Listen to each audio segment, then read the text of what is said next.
Okay, let's listen to a little bit of this song.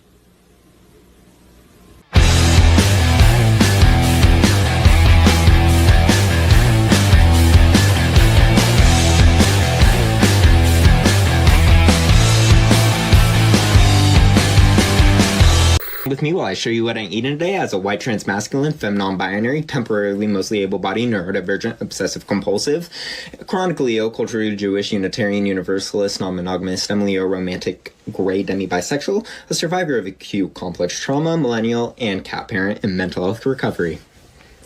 It's a trap! Hold on, dude. Yeah. Hold on, Chad.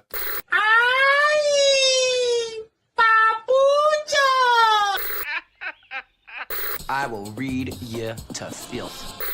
Chad! Oh, Chad! Chad!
Well, greetings, everyone.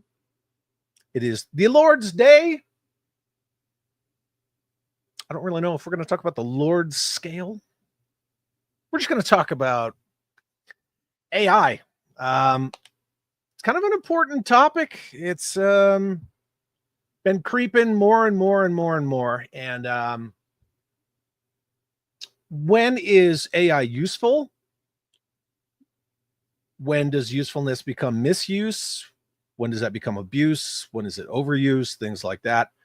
I invited a couple of very awesome, very talented artists to discuss this today.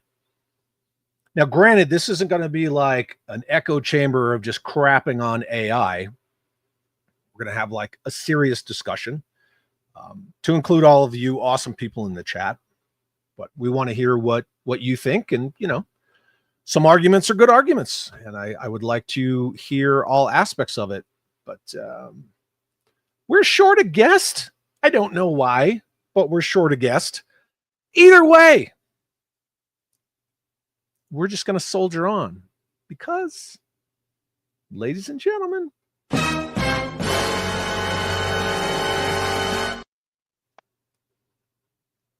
Housekeeping. You want towel? What's going on? My dude, how are you? Just finally happy I'm sitting down. Been doing a lot of moving. We're moving the studio, and so it's excited for new beginnings and things of that nature. But tired. The legs are a little tired. I put our names on in case anybody wanted to know. Excellent. Thank you. Your shit's on your hat. Yeah. So you've been busy moving, doing all that stuff. God knows. I feel for you, my dude. I can empathize. I know. The amount of shit that you have to move. Can I say that? Yeah, we're 5 minutes in. I can say that. Yeah, it's rough. Yeah. AI. Duarte. Also inclusive. That's what it is, right? All inclusive. All inclusive. All included. Look, I see her. You see her? The commander. Yeah. Did she text me? No, she didn't even text me. She gave you to get him, Tiger. She gave me the fucking, that's the Megaforce, baby. That's the thumb kiss from Megaforce right there. Oh, ma'am, I love you so much. It's good to see you. Yeah. And since my wife's cool and she likes a good joke, I'm going to give her one of these. Hello, motherfucker.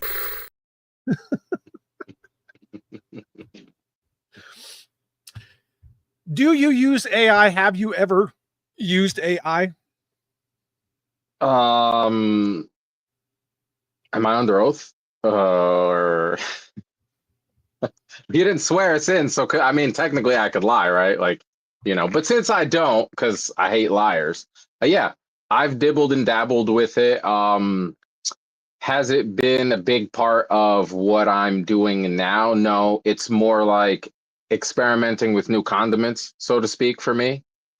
Because I don't like to be misinformed when I speak. So I like to say, hey, I personally tried it and I didn't like it because of this, or I like this about it. And of course, like anything, there's things I love about it. There's things that I don't mind. And then there's things that I absolutely despise. Right. So, but yeah, I definitely do dibble and dabble with it.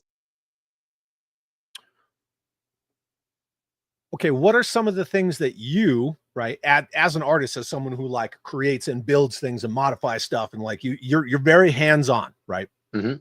Tactile, real world shit. Right. What are some of the things that you think are beneficial when we talk about AI, like in our spaces and our corners of, fandom or subject matter expertitude?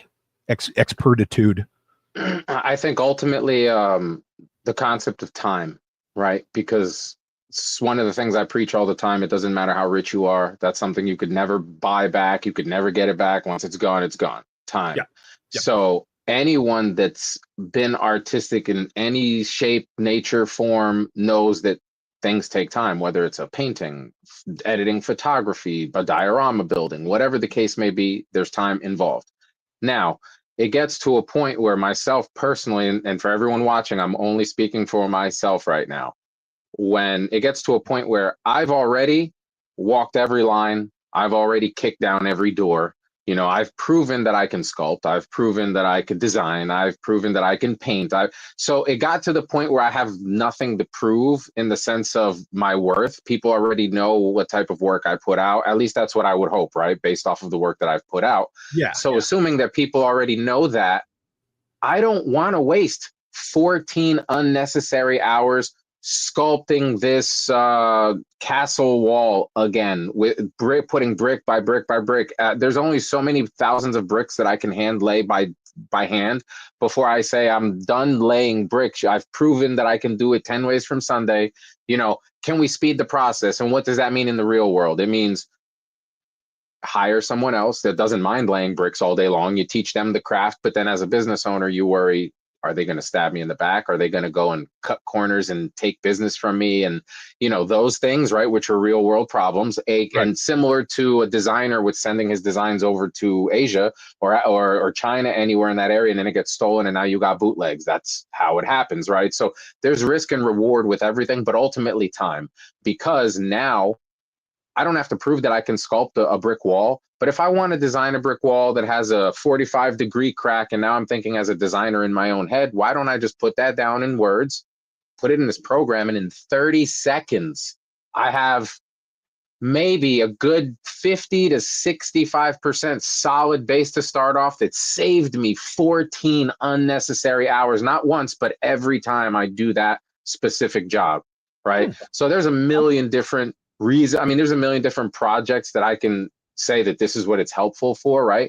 But ultimately, it's a tool, right? It's a tool that I'm using to save me money, to save me time, and a plethora of other things. So that's just, one example. We have a question from the Peanut Gallery. Jesse from JLS Comics wants to know. This is why I laughed. I'm sorry. This is why I like live streaming, man, because like there is no flow to break. Does Duarte Use that Windex back there to keep the sunglasses so reflective. And my teeth clean. You're like, oh, I'm about to go on stream. Right. All right. Thank you, Jesse. I love you very much. Thank you for being a pain in the ass. Hella Geek. In my opinion, the only appropriate use of AI is when it's a tool for an artist to enhance their own work without ripping off other artists, such as using an animate your own action figure pictures, etc., etc. What are your thoughts on that? So yeah, I mean, the general statement overall, yeah, I would agree as an artist, right? But then I would say from another perspective, I would look at it like, first, it takes a specific talent, a specific skill set to even have an imagination to be creative in your own head. But then it's a whole other skill set to then transport it from your head to your hands or your feet or whatever, you need to do this particular skill set and translate it onto paper, a sculpting, whatever, which most people don't have. So because they don't have it, now this is a tool that maybe this mentally creative person could now have an outlet and say, cool, maybe if I put this prompt and describe it how I would, similar to an artist who's going to paint it or draw it or sketch it for me, I do it on this prompt, and in a few seconds they have something that now they can say, look, this is what I was thinking, or basically give it an outlet to someone who's not creative to actually dip into that creative field. I like that answer. That's a good answer. Did you see my dog's wearing a hoodie? I see that, bro. I see that. It's nice. What's that, like 60 degrees in there? I'm sorry. I'm trying, dude. Nah, you're good. I said two puppers. Oh, yeah, both of them. And she's got her pink hoodie on. My concerns are, the ma'am just said it's cheating and then walked off. My concerns aren't necessarily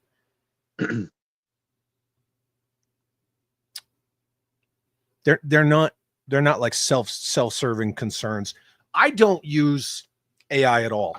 I see, as someone who I can't do toy photography. I understand that is a serious skill. There are some people who take amazing toy photographs, and I use the same device and I take a photo and it's like potato, like it just sucks.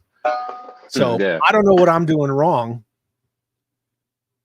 I appreciate the fact that these people who take these awesome photos and they want to animate it, they want to see it move and things like that.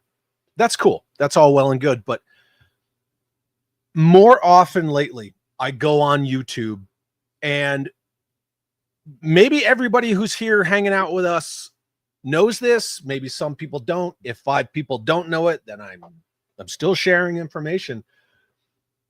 As a creator, you can go into your YouTube studios and then you go to inspiration, and it shows you like scripts, AI thumbnails, like a dozen different thumbnails that you can choose from. It literally gives you everything you need to make a video. That, to me,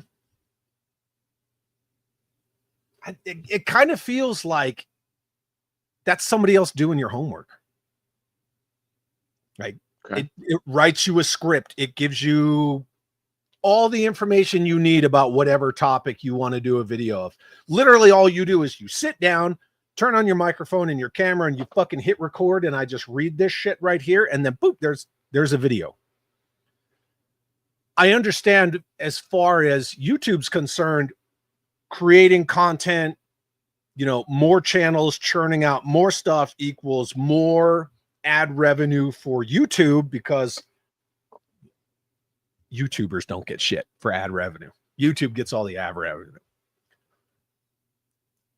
I get that it's advantageous for YouTube. I think we're going to say some stuff today that's probably going to hurt a few feelings. Can we agree with that? Yeah, we're going to hurt a few feelings. None of this is an attack on you if you use that YouTube inspiration to make videos. It's not an attack on you. This is just me saying this for me, just like all of Duarte's opinions are for him.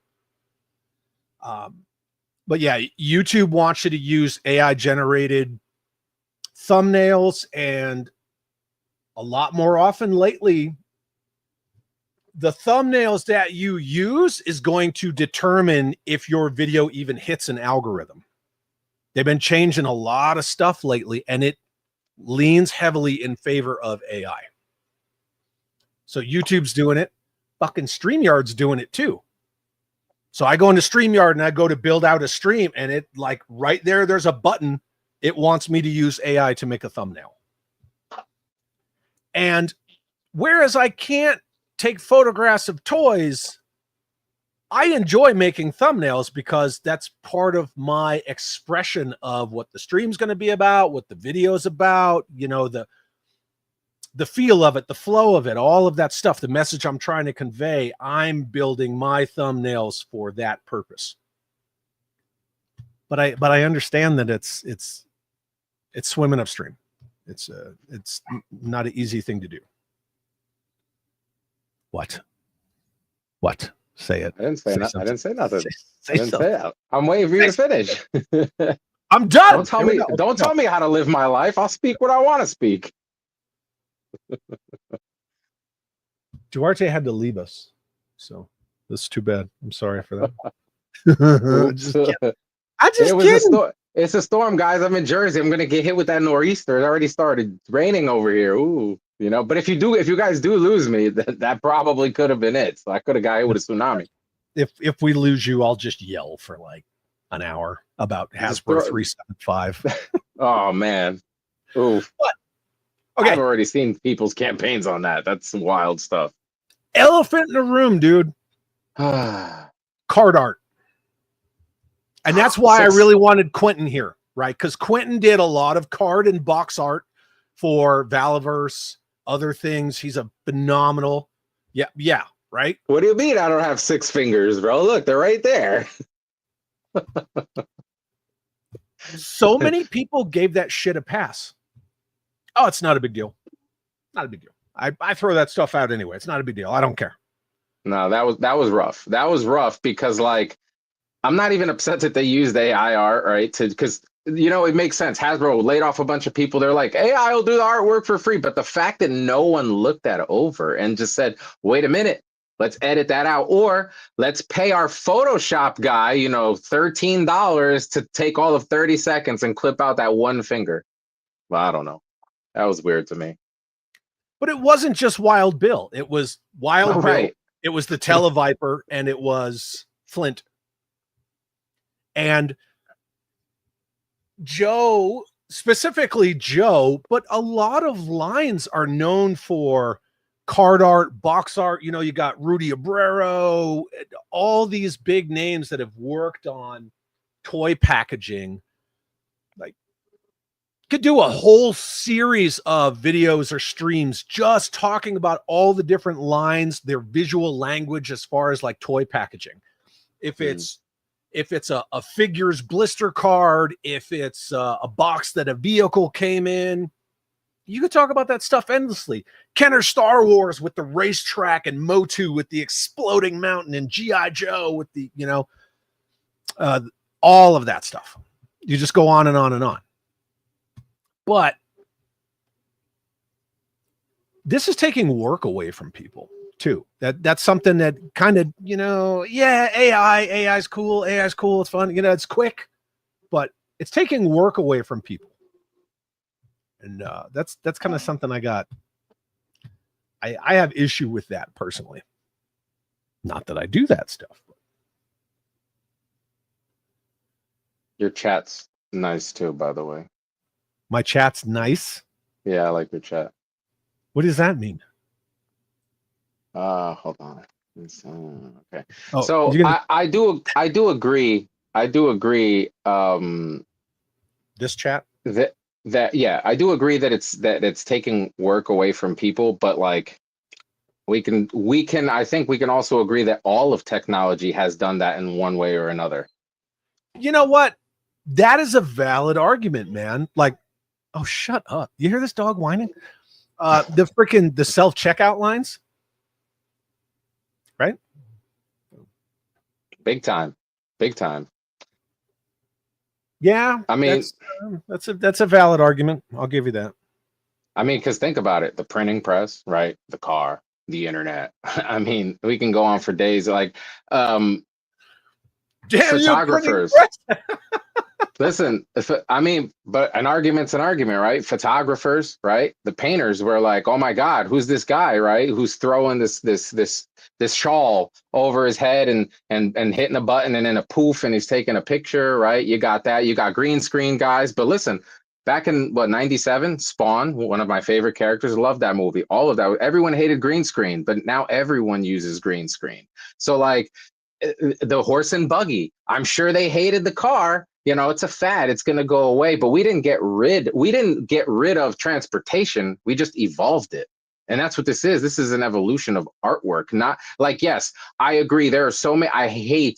One of the things I hate, and I've said this from day one, so anyone can go back on any of the podcasts. You'll never clip the opposite. I've always said I hate when people try to take credit for something that's not theirs, right? I hate that. However, everybody that we're looking at today, that somebody that's whatever is stealing or borrowing an idea or a concept, or no one's reinventing the wheel anymore. Let's just be honest. It's very rare that somebody does something that you're like, I've never seen. That's so original. I can't remember the last time I seen something original, right? So I'm just thinking about the things that come into my mind relatively quickly as far as like examples of when things happen that, oh no, I'm not going to do it. I remember when my mom was like, I'm never going to carry that brick with the antenna and let people know where I'm at 24/7 and blah, Text blah, blah. messages. Why do I want to Yeah. send you this? I'll just call you on the phone. And now it's the complete. I get all that, right? I get, that. But yes, I can sit here as well as an artist and say, well, I hate the fact that they're stealing someone's art style, reproducing it for pennies on the dollar, and it's affecting the original artist. But again, we're also in the toy industry, and what happens there? People steal our ideas. The third party, fourth party people, they bootleg our stuff. They're selling $100 figure for $26 on AliExpress. Like every industry has these exact gripes, just different angles, different perspectives, but it's essentially the same overall problem. People lose jobs. People use it to make more jobs, adapt to their work and make it better. People use it to steal from other people, pretend to be something they're not. But ultimately, the truth always comes out, right? So yeah, you might like somebody who's using AI 99% of the time, but if they're going to start looking like everybody else, because let's be honest, I feel like AI is its own artist now. Why? Because when you see most of the stuff, you can already tell that's AI. So what does that mean? That means that you recognize AI's artwork, whether it's stolen, borrowed, whatever, meaning if everyone starts looking exactly the same, they'll weed themselves out because no one's going to want to tune in to watch the same thing the other guy had in a different shade of purple, you know? Man, that was good. That was a good rant. I like it. I got something for you. You ready for this? I'm ready, always.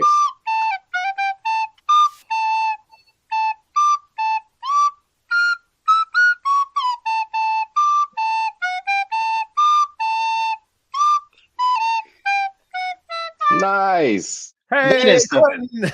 Hello, time zone dummy. That's what I am. Quinton J. Bedwell, ladies and gentlemen. Quinton J. Bedwell. I I am so sorry, guys. I was building a costume with my son, and I was like, I got a few minutes. I can do a little bit more. Mm-hmm. It's usually how it works. Are you coming? I'm like, what? Oh. It's all good. It happens. So yeah, we've just been discussing obviously AI, right? I brought up the card art thing. Duarte here brought up the printing press, the automobile, and the internet. So well, it's definitely here to stay, right? That's the problem. Yeah, so, you know, let's talk about it. Yeah, let's talk about this. Let's beat this up.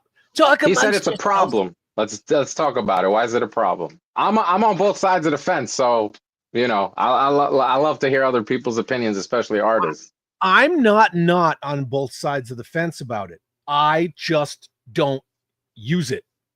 But my argument, if you're going to use it for card art, when there's plenty of qualified, competent, very amazing artists out there, if you're putting out shit with 6 fingers, a dude that, you know, like, how does Flint look like Ben Shapiro? Why does Wild Bill have all these extra fingers? If you're going to use it for something like that, it can't be shit. It can't be garbage. Yeah, absolutely. Quinton, go. Thoughts? Well, there's several things about this, why I'm on both sides of it. I went to a Randy Travis tribute last week here in San Angelo, and as you know, Randy Travis had a stroke, and so he can barely speak, he can barely walk, but he can walk. So about 3 years ago, they started a project, and this is before any of this even started, like the whole, you know, people going nuts over the AI deal. And they actually heard of this technology and they started using it, and he is still fully there. So he is able to write songs. He's just not able, his guitaring hand is all drawn up, so he's not able to play. He's not able to really talk. So they used AI. And at this tribute, I got to listen to 2 Randy Travis, his newest songs, and they were good. They were really good. This is one of those things where a man's voice was taken away by way of a stroke. And I'm just thinking, you know, now I don't know how to feel about it, because this is a good use of AI where he has control. But here's the bad use, because us humans, is somebody that is not Randy Travis, or somebody who cannot sing, and then they write their song out and AI does it, and then they pass it off as their own, you know? Right. Yeah. So in his case, it's like, see, this is a case where it makes sense.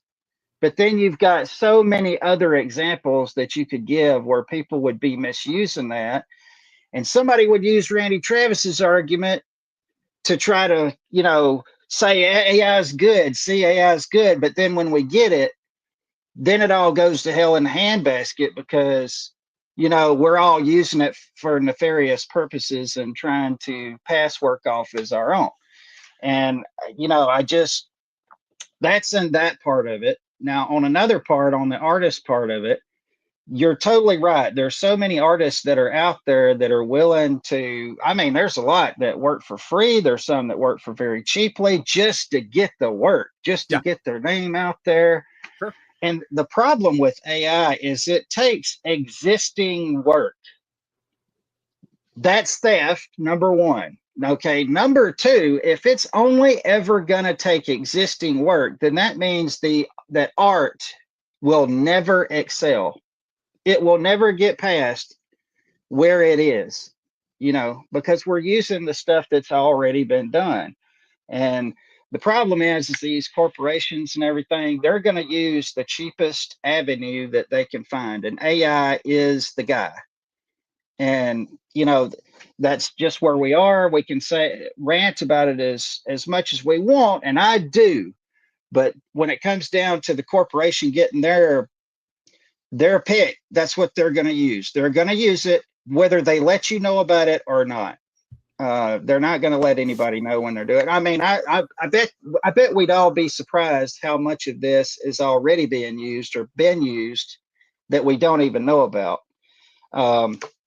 But another, you know, huge thing about the whole AI landscape is I think I came in and I was hearing Duarte say a lot of it looks the same. I mean, you can really tell when, you know, people are using artwork or excuse me, AI instead of their own artwork. And I mean, there's a lot of it that kind of looks a little bit the same in some ways. And this is what I'll say lastly is, see, when I was growing up, the art community was much harder to get into as far as like comics and animation, all that kind of stuff, it was much harder to get into than it is now, I think. It just leaves. What I'm Oh, saying I'm listening. is there's so much competition. I mean, when you're up against people that were doing these older books, you know, like Todd McFarlane, dare I say Rob Liefeld, or you know, Bart Sears, you know, Dale Keown. That's a high bar for an artist to have to meet. Yes, Jim Lee.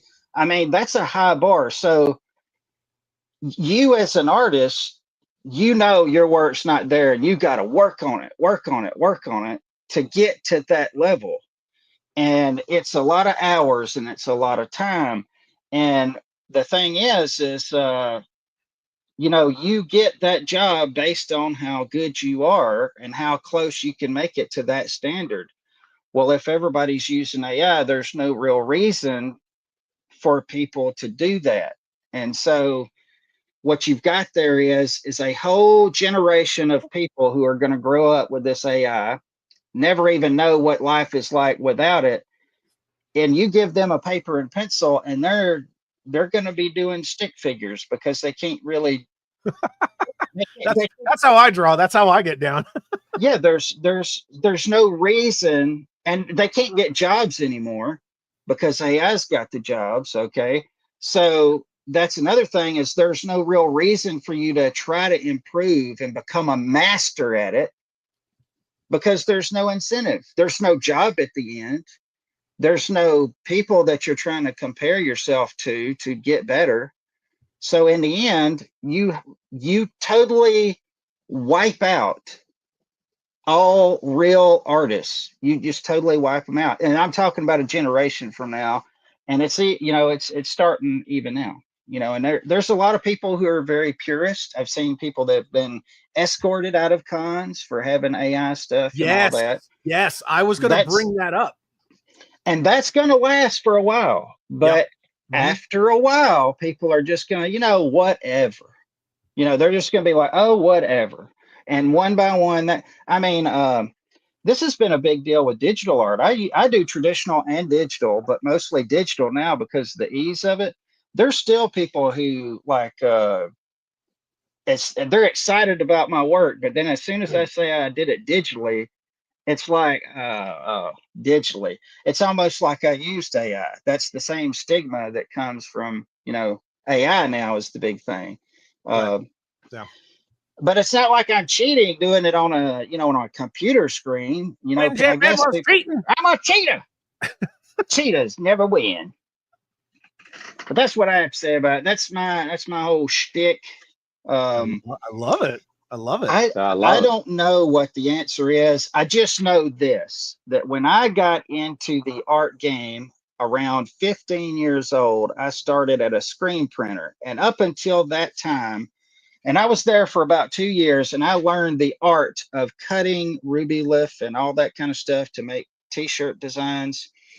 There were people that were there for 50 years doing it exactly the same way I was having to learn how to do it. And it was not easy. It was tough.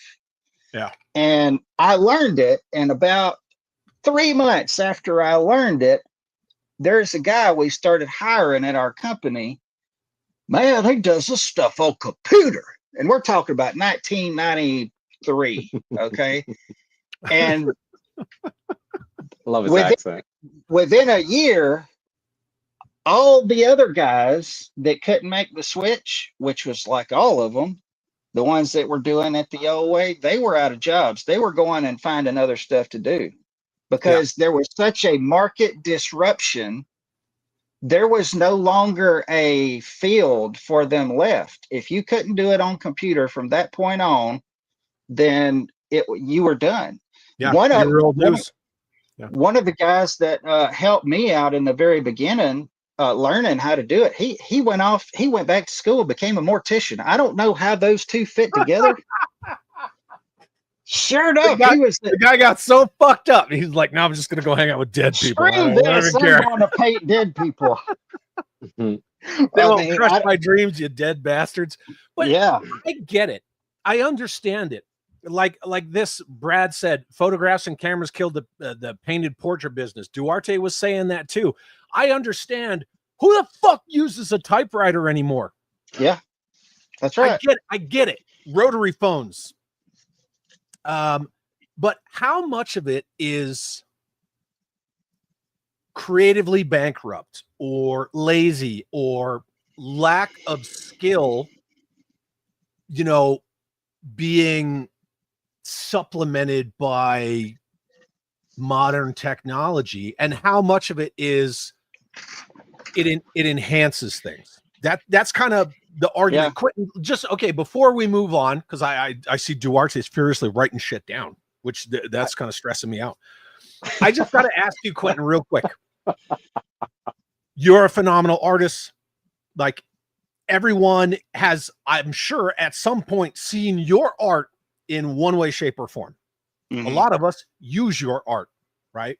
We commission you and you do phenomenal stuff. It is that Quinton J. Bedwell art. So me to you, if Hasbro asked you, as you were, if Super 7 asked you to do that card art for Wild Bill, or if Hasbro asked you to do the card art for Retro Flint, how long would one of those take you? From the minute they said, hey, we want to commission you to make, the Wild Bill Super 7 Reaction Plus figure. Well, some people work on things a little bit at a time. I usually hit things and I'm dead focused on whatever customer I have right then. And I can tell you pretty much because I go extra on card art because it's not comic art where you're trying to speed. I try to go slow and methodical with everything. So usually whenever I do card art for something like that, it's usually going to take, I can start and finish probably 5 hours, something like that, 5-6 hours. But in some things, I'm a little bit faster though, especially after I do something the first time. Right. Like now when I do valid stuff, like at first I was like way overthinking and way over, everything.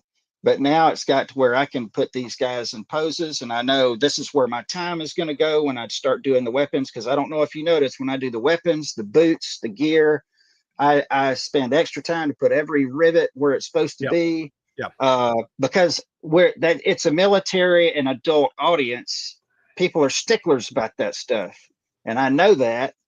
That's what the company's built on, is realism and making sure that an AR looks like an AR, and so anyway, but yeah, it's probably about 5 or 6 hours, but it may take a little longer depending. And that's from the pencil.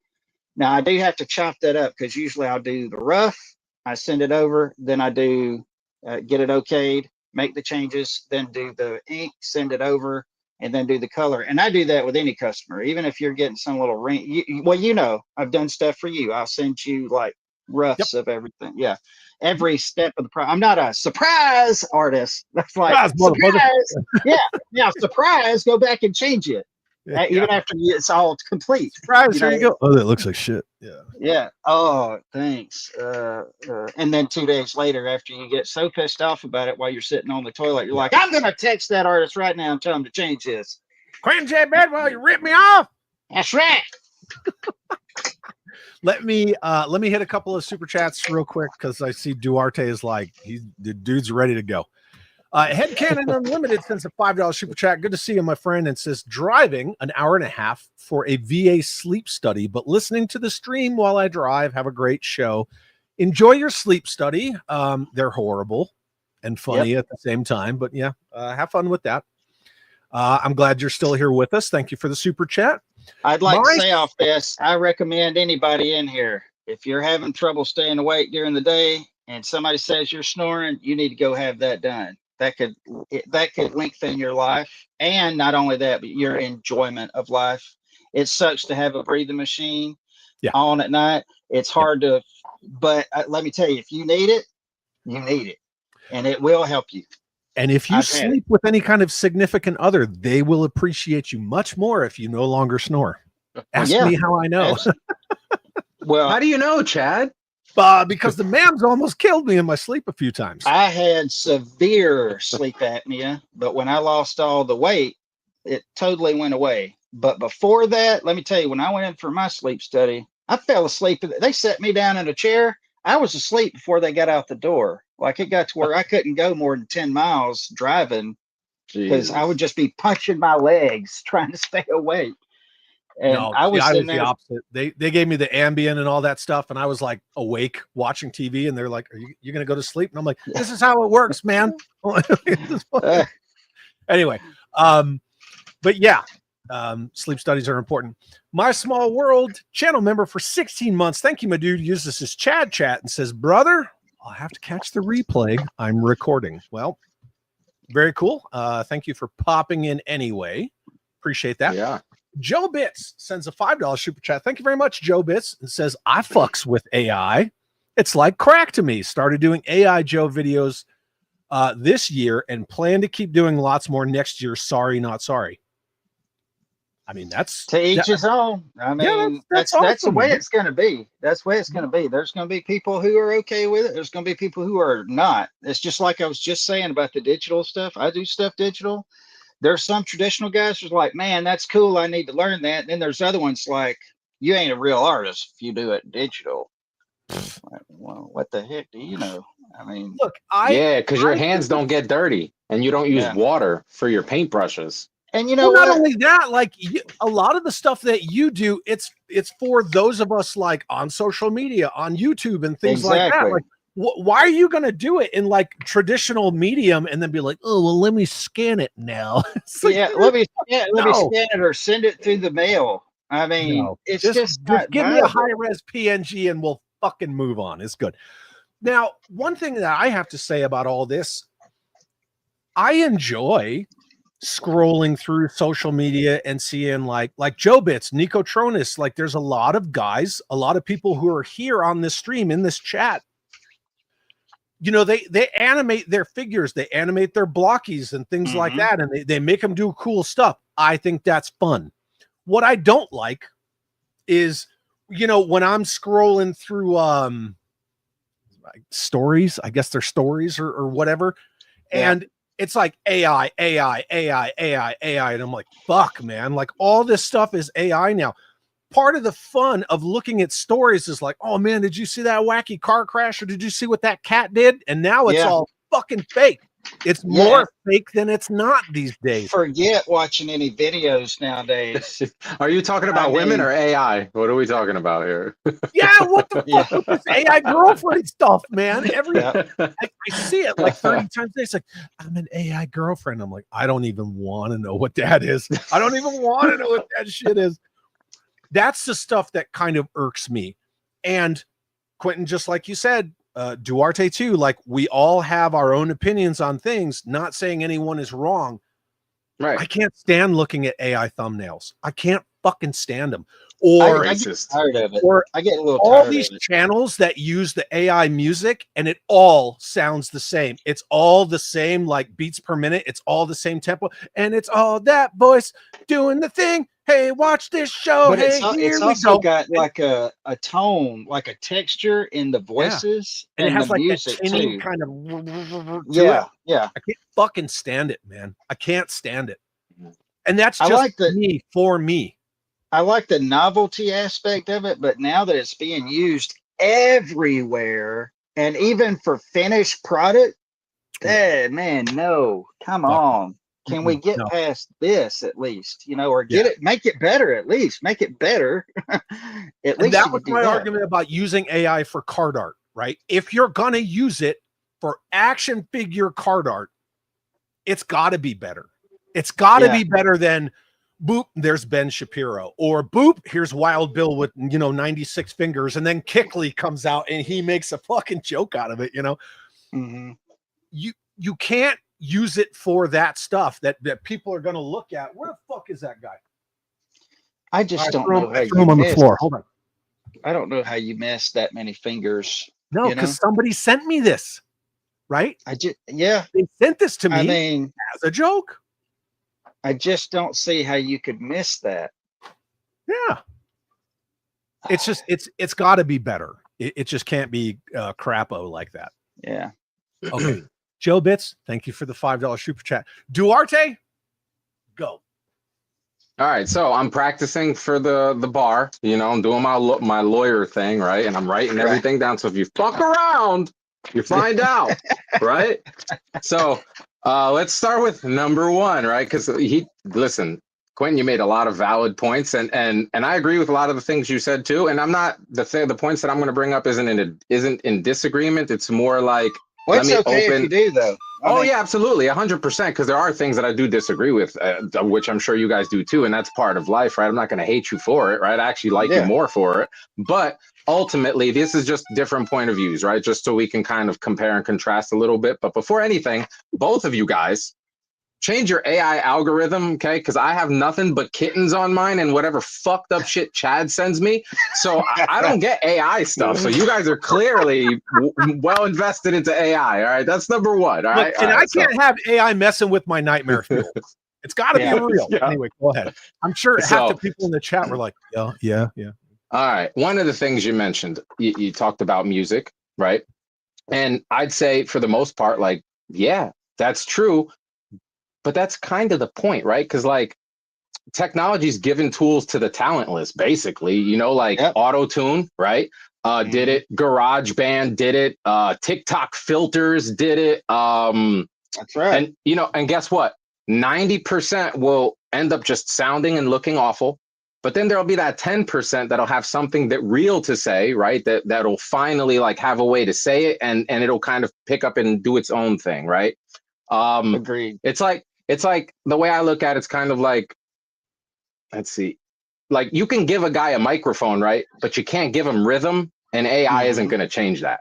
You know, that's the music thing, right? And then you mentioned like nefarious, bad purposes, ill intent, things of that nature, which, yeah, of course, you know, it's like, sure, you know, and like people also use cameras for blackmail, Photoshop for propaganda, cars for getaways. You know, I think the problem isn't necessarily the tool, it's the user, right? And it's exactly. It's like you don't ban folks because someone eats Gun too control, much. You teach moderation, you know, so it's like you don't solve misuse by banning progress. We solve it with ethics, education, accountability, you know, things like that, right? So that's that. Calling people out when you see them doing stuff, you call them out, you know? Right. So, you know, and then you mentioned AI theft or like, you know, so like that it's basically taking like what it knows, stealing the artwork that exists and things of that nature. And I'd say maybe that's kind of like half true, because I feel like AI learns from existing work, but so do humans, right? And like every artist is a remix of like their influences, like from Da Vinci, you know, studying anatomy to like, I don't know, Tarantino sampling cinema history, right? I feel like the real issue is consent and credit and not the creation itself. Does that make sense? Yep. Yeah, so, absolutely. So like, I don't know, but like if learning from others is to be considered theft, right? Then like every art student in history owes someone royalties, right? Like essentially. I mean, knowledge in general, when you go to school, you're learning from somebody out of a book that somebody wrote, and you're learning knowledge in general is there's not an original thing that you could get, you know, I mean, because you're learning from somebody else, something that has already been discussed, already been talked about, or I don't want to get in the rabbit hole of knowledge versus intelligence, but as far as the nefariousness, you know, the human race has got this great superpower of bastardizing the hell out of stuff. You know, they make texting, you know, for people who are deaf, so we can still sell them a phone. But then we get texted and we're like doing all kinds of, you know, crazy stuff with it, you know. Eggplant. Pictures, like you say, on a phone. Here we can, you know, we allow pictures and text messages. You put the two together and now we got genital pics going to people. You know, I mean, the video camera, Wow, what a great thing that's going to revolutionize the world. And now we're all watching porn sites and stuff. It's like you just give Right. humans a thing, nuclear technology, and instead of making limitless energy, we're going to kill the hell out of each other. I mean, it's just, just Right. give us a chance. Give us a chance. We'll prove you wrong. I mean, look, And we had to show somebody the sun a couple of times first. Right. So they'd be like, okay, don't abuse this technology. Uh-huh. Now we're going to use And- it to power our aircraft carriers. However, we just showed you the sun twice. So one of the things you mentioned, or you made a like a comment to, and I think some of the people in the chat also mentioned that basically AI kind of like makes people lazy, or like it takes away, or like it's taken away jobs. Like I've seen that in the chat too and stuff like that. So like I feel like that's similar to saying that like photography killed painting, or calculations killed math, or calculators killed math, right? But it's like the truth is they made humans more ambitious, right? Because like when tools handle the technical side, then like the creators push the emotional and the conceptual side, and like we get less creative. It's not that we get less creative, it's like we get more daring and more challenging, because like even myself as a creator, right, I'm not worried about what that guy's doing. I'm worried about what can I do to surpass what I did yesterday, to make it even better. Like if that means taking a risk, maybe spending more money, maybe stuffing 200 more wires and hoping that it doesn't cause a fire, like whatever the risk may be for the reward. But ultimately it's like, if your creativity dies because a computer exists, right, then it probably wasn't that creative to begin with, or you weren't that creative to begin with, because like some guy said in the chat, and sorry I said some guy because I don't remember who it was, but if like everything just went poof and we had to go back live in the 70s, 80s, but I'd fucking love it. Nothing would change other than my speed. I think it was Jeff W. I started, but and that's something as a soldier, I always press that to not only my subordinate leaders, but like my subordinates. Look, the first rule of technology is that it fails, right? If you want to go land nav with a dagger and do all this stuff with like GPS satellite related stuff, that's all well and good, but do you know how to use a lensatic compass? Because if you don't, that's a problem. And I think we're all kind of saying the same thing, just from different angles. Like Quinton's talking like, his type of artistry, you're talking yours, and I'm talking like my experiences as a musician, as somebody who understands, like, I can use a lensatic compass, right? Like the Earth's magnetic field is hopefully not going to go away tomorrow, even if like we lose all technology. So I could still land navigate if I needed to, but I can use a dagger. I can plug it into my vehicle and I can navigate a whole freaking formation of trucks. So I get that argument, and I'm not saying anything about AI and laziness, because I think like being efficient takes proficiency, right? You have to be somewhat proficient at something to be faster at it, right? Slow is smooth, smooth is fast. Repetition, understanding how things work. If I tried to use AI for anything, and I mean anything, it would either take me forever or I would just fucking fail. So I'm not saying it makes people lazy. I just personally, I'm going to be the old guy yelling at clouds because I don't like it. I just don't like it. I'm all for things making you lazy. Work smarter, not harder. Yeah, that's what technology is supposed to do, is supposed to make things that were arduous before easier. That's why we have dishwashers, washing machines, all that kind of stuff. These market disruptions, they are going to happen. The problem with this market disruption is that it is like when 3D printing came out, people were, oh, there it is. There it is. We're able to print all of our stuff now. We can get rid of all these companies. Nope. That technology is not there yet. No. It's taking it time. It's on a timeline. Now, it will eventually get there to where we're able to print our own stuff, like everybody's saying.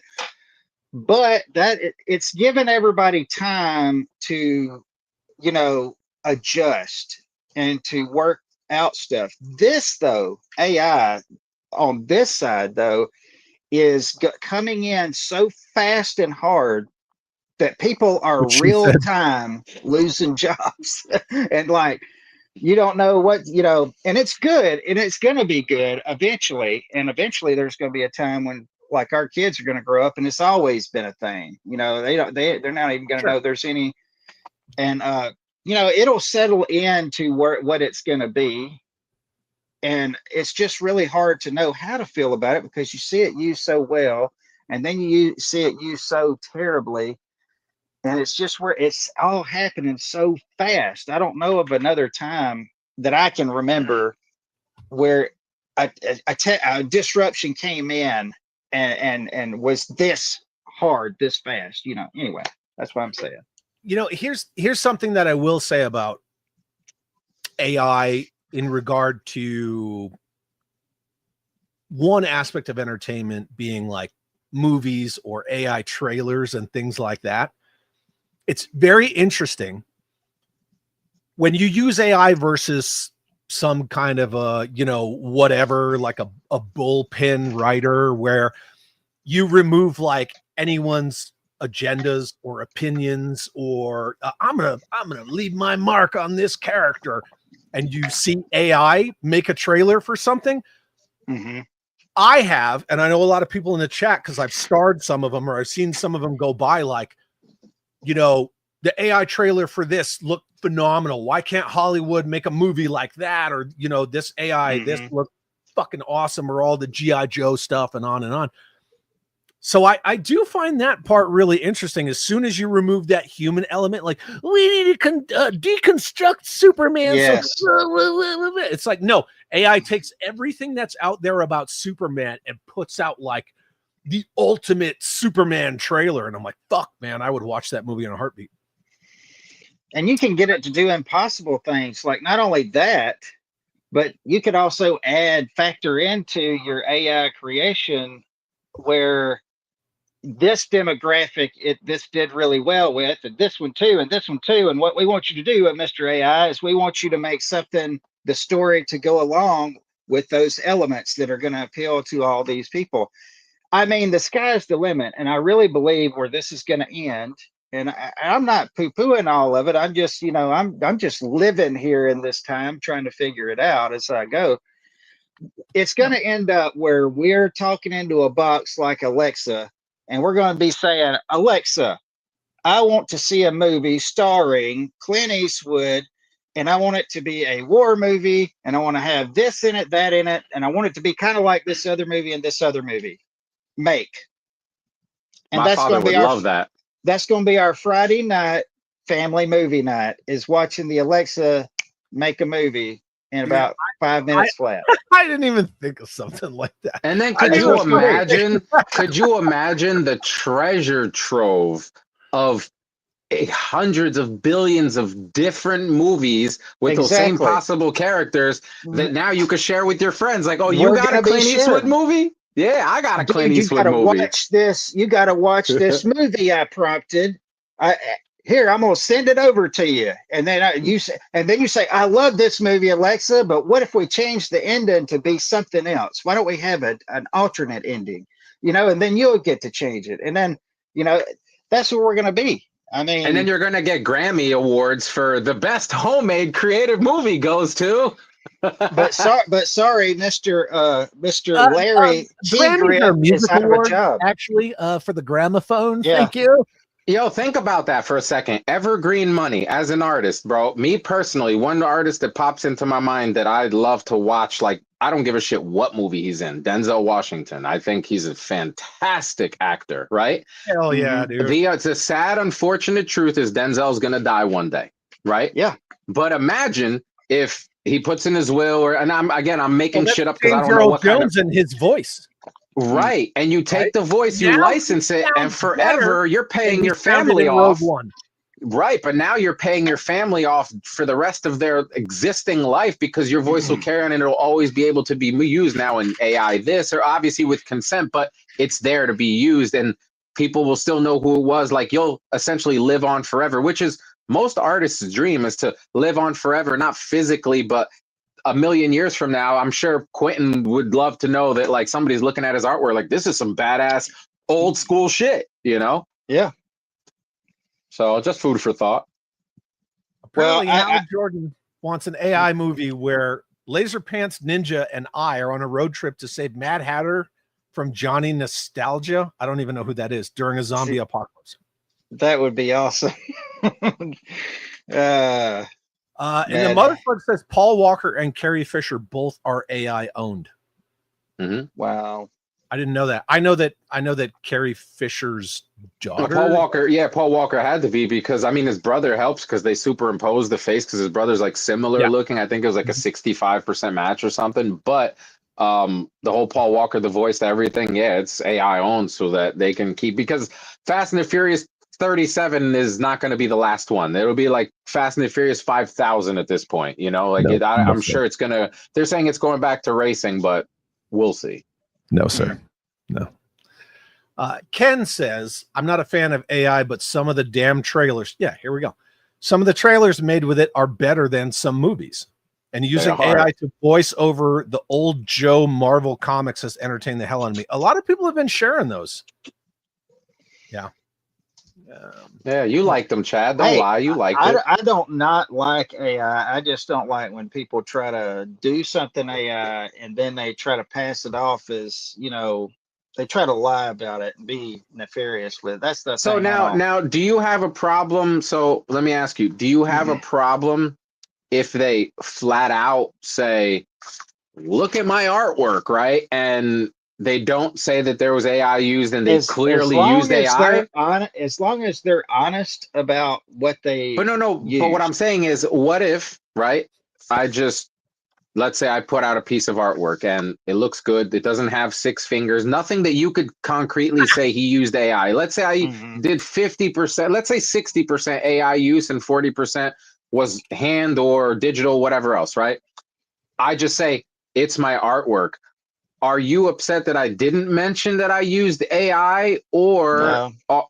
Okay, because I was going to say, if that's the case, if we're going to go off of that, then like every chef has to put out their ingredients and how they cooked it. And, you know, another thing about that, though, is if I was going to get upset about that, I'd have to get upset about just about all of the artwork we've grown up with in comics because they use reference. There's, and I will tell you, I've been through some of my old comics just recently. And let me tell you, Mr. McFarlane, there was a lot of times he used photographs that he photocopied, and you can see it. It is plain as day. That's what he did. That's not his work, but I mean, if I don't get mad about it, you know, he's just trying to get panels out, trying to get the book out, you know, because they're like having to throw books out so fast during that time. Anyway, no, I don't mind that. It's just like, I can't see getting too aggravated over any of it because my thinking is, and maybe some people may just think I'm being fatalistic. I know that market disruptions happen. When they do, people are going to lose jobs. And that's just the way they're going to have to figure out something else to do. That's just the way it is. I mean, that's the way it's always been. This is no different. I mean, that's just my thinking about it. It's here. That doesn't mean that I'm going to go all in. I'm an artist. I've decided I'm an illustrator, and I'm going to do illustration for as long as I can. But when people come to me and they say, hey, I'm going to go to school for illustrating, first of all, I say, don't go to school for illustration.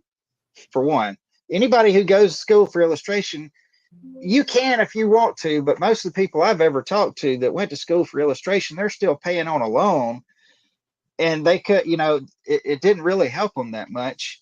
But I tell them, you need to go find a job that is rock solid, that, you know, like a service job. If you want to do that on the side, if you want to be a graphic artist on the side, do it on the side, but don't do it for a main job because AI it's getting so good. You know, you're not going to have a job much longer. It's not going to be a big field like it has been. And it seems like everybody's always asking me about graphic design. And I personally, you can do what you want to. I don't recommend it.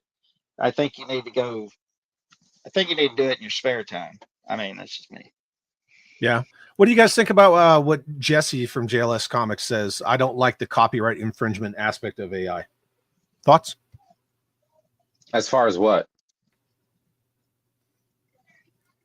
I don't know. I didn't write that statement. All right, that's what I'm saying. Like elaborate a little bit so I could understand what he's trying to, Here's the thing I think about copyright. I'm all for copyright and trademark and all that kind of stuff. I mean, I'm an artist. I have to protect my own stuff. Mhm. But at the same time, what I've noticed about these companies and stuff is they don't care until you're taking their stuff. They don't really care about any of it. They'll take your stuff, but you can't take their stuff. And, they got bigger lawyers and more money than what you do. So, the whole copyright thing is, I don't know. I mean, I've just so many stories out there of stuff that's happened to people with copyright. And for instance, we just had a guy not too long back. I'm not going to mention any names. That he did a Kickstarter for this toy line, and y'all are going to know who I'm talking about, for this toy line. And he had did everything by the numbers, got it kickstarted. The Kickstarter funded. He got comics. He was doing figures, I think. And then somebody, supposedly the original owner of it that had it years ago, came in and said, this is brand confusion. Now, he had a case. The problem is he didn't have the money. The thing was kickstarted. There's no way he could have fought it and probably won if he had $1 million, Right. But he had to drop it and change the name because of them just simply saying, oh, well, this is brand confusion. There's no way you can fight that, So anyway, I'm just saying about copyright. AI. Well, that kind of goes back to that whole like Donkey Kong, King Kong bullshit, like back in the day with Nintendo. Yeah, I get you. Copyright to me is a little bit of a sham, a corporate sham, because if they want to, they can take you to court, even with your even with you've done everything right. Mm-hmm. You've got it copyrighted. You've got everything. You can maybe get protection from somebody to the left or right of you, but when these corporations come in, you're screwed. You're screwed. I mean, if they want something you got, they're going to get it. Sure. Yeah. Shazam. They got the money and the lawyers. Captain Marvel. Stuart Jardine. This is probably more in your wheelhouse, Quinton. How long before your favorite comics are drawn, written by AI? I mean, they probably already are. And to be honest, with the crap that's been out for the last few years, I would probably rather see some AI. Again, right? See, back to what I was saying about when you remove like people's opinions and their egos and all this stuff, and like wanting to deconstruct all these characters. AI is just like boop, emotionless Skynet fucking T-800 just kind of puts it out. Now the thing about comics and AI sequential art. Man, somebody'd have to be real good doing that AI to be able to get that, to be able to sell that. Because let me tell you, it's hard. There's a lot of cover artists. Me and another guy's been talking about this. There's so many cover artists nowadays. But the thing is, you can do pinups all day long, but if you can't tell a story in pages and panels, right, you're not a sequential artist. You can't do a comic book. I mean, and AI has challenges with anatomy. Obviously, we've seen that on numerous occasions. Like, I just like to beat up on the whole, 96 fingered fucking Wild Bill and all that stuff, because that's right. That's when you're kind of like encroaching on my passion, and I don't like to see that. Also, it's personal for you. The biggest thing that I don't like to see is the making excuses for it. Like, oh, it's not a big deal. It's not a fucking thing. It is a thing. I don't have a problem with AI card art. I have a problem with sloppy or shitty. Like, how many rounds of quality control did all those cards make it through? That's crazy. And nobody caught that. Yeah. I mean, I understand that you want to use AI, but when you bring the human element back in to like oversee the AI, and they miss it every time. I don't understand at all. And then, you know what? I starred this because this is a damn good argument. Hal Jordan says, that being said, though, that Flint card art was garbage, but then they used a real artist and that exclusive, right? The Chase variant card art. They only made 82 of them, even though Flint wasn't out in 82. Fucking dumb, right? That card was just as bad. I agree. I do. Yeah, to me, one of them looks like I said this in one of the Facebook posts. One of them looks like Lou Diamond Phillips with military gear. The other one looks like Road Pig cosplaying as Flint. To me, it looked like somebody was trying to do like a realistic drawing of Fred Flintstone because he had that fucking Fred Flintstone 5 and o'clock the big old eyebrows. Like, what the fuck is that? Yeah, I agree. I mean, yeah, it's gonna kill some bad artists, but you know, I mean, sure. Yeah, and you know, yeah, that was Pellegrino who did that other Flint card art, and you know, sorry for you, dude, but it just missed the mark. It was well done, but it just didn't hit to me. You know, it's well done. Looks like the guy has command of illustration and design and all that. That's not Flint. That is not Flint. You missed it. No, I mean, yeah, and yeah, I mean everything. He was too bulky. I liked the whole oil paints and the explosion in the oil painting, but the figure itself was a no-go. Hey, Duarte, I'm going to chuck this at you. As a consumer, label AI work the way we do non-GMO and let the market decide. Thoughts? I mean, I don't have a problem with people, and that was kind of what I was about to, that was one of the comments that I was going to make, where Quinton also mentioned about, you know, his prints, and a lot of artists like Quinton, like they have the original that sometimes they'll sell for an exuberant amount of money, as they should, or they're like, nah, I keep the one of everything, which used to be me for a long time until I ran out of fucking space. But ultimately, right, Quinton knows, just like Todd McFarlane and whoever else that paints, draws, illustrates, whatever, they know that they can't and they won't sell that print for anywhere near the cost of the original. So I say that to say, I'm okay with AI completely existing, but also devaluing it where it should be compared to the manual artist. So yeah, I would definitely this is AI, which is why it's $39.99, not $399.99. You know what I'm saying? I totally agree with that. Because like when you have an original piece of art, that is the only one of its kind. Any print that comes off of that is a novelty. It's and that's the big thing, you know, people always come at me with, and I already know it. Look, guys, you don't have to say it. Okay. Whenever you do comics, these original, you know, when people do traditional comic pages, they have a page to sell afterward. I had a guy like say to me, kind of laughing at me, like, well, you don't have an original to sell, you know, for what, $200. You know, that's $200 you're gonna miss out on. What? Okay, you know what? I've gotten so much convenience out of missing out on that $200. To me, when I do stuff digitally, to me, the printed book is good enough. I mean, the printed book is, you know, that's good enough for me. I mean, yeah, it sucks, but you know, it's always trade-offs, you know. So anyway, so you know what you guys were just kind of organically discussing, it also brings into the conversation the whole thing of, if we talk about in aspect of toys, right? Yeah, okay, so there's original art and then there's a print, but you could get this figure, let's just say, you know, figure subscription service Dial Tone, which is a super expensive figure. If they were to re-release it, it's not going to be that same Dial Tone. So that one would still hold its value and so on and so forth. You know, and we've seen that lots of times when they came out with the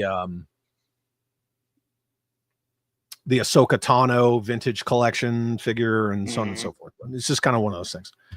Jeff W., channel member for 18 months since day one. Awesome dude. Jeff W. says, Quinton said that's just the way it is. So many times Stevie Winwood is going to copyright strike this stream.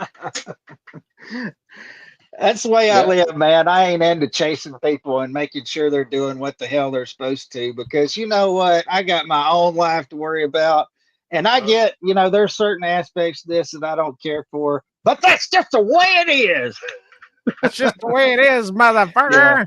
I'm not going Jeff, to worry myself and run myself ragged and all my energy out. I got stuff to do. Jeff Morris made a comment to me that it was referencing a JLS Comics comment, and I wanted to address that because I think that's a perfect little, a perfect segue for me to kind of put things into a different perspective for him from an artistic standpoint or from the artist side, right? Do it, Doug. Yep. So he said, for example, JLS comic comment, you can tell AI to make me a 3D printed diorama of downtown Gotham in the style of Duarte Studios. I think, and correct me if I'm wrong, but I think what he meant to say was like, how would I feel if someone went and was like, make this the way Duarte Studios would make it, right? Like, how would I feel? It's stealing my artwork or stealing my, as the artist, like, would I feel some type of way? That's how I'm interpreting that. So if that's not how you meant it, let me know. But if that's how, honestly, if someone tells AI, to make a 3D printed diorama of Gotham or whatever in my style, basically, right, then I don't think that's theft. I'd call that more like impact, because like, it means that my styles become so iconic that, now it's a genre, AI basically. can pick it out. Yeah. Right. So like Picasso went through that, right? And so did Geiger, absolutely. so did Disney, right? So, it's like, what they all have in common though? Like, people tried to copy them, but no one could be them, right? So it's like AI could learn, it can learn the recipe, so to speak, but it can't cook it with soul. It can't cook it with that, like, the AI just doesn't have that personality or that like, yes, AI might know how I think, but it really doesn't, because most people's thoughts, they're not 99% of the time out. You might let out 10% of your thoughts, but what about the other 90 that no one's ever heard or no one knows, right? So like, ultimately for that, like, if AI can reference my work personally, I don't think it's taking from me. I think it's more just proof that I left a fingerprint, deep enough in the culture, right, that even an algorithm can't ignore me.